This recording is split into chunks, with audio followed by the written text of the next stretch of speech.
Храната, пијалокот и тутунот бележат значително зголемување на прометот во август 2025 година според последните податоци на Државниот завод за статистика.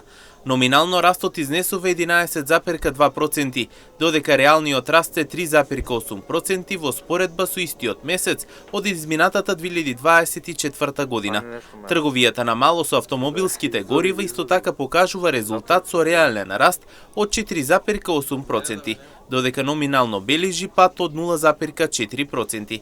Сепак не сите категории на малопродажба покажуваат раст. Трговијата на мало со непрехранбени производи доживеа пат од 3,7% во реалниот промет, што укажува на намалена побарувачка за овие производи.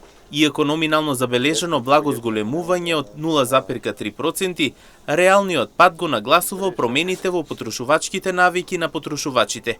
Податоците потврдуваат дека трговијата на мало во Македонија продолжува да расте, но со различни трендови по категории, што укажува на динамиката во потрошувачките трендови и економската ситуација.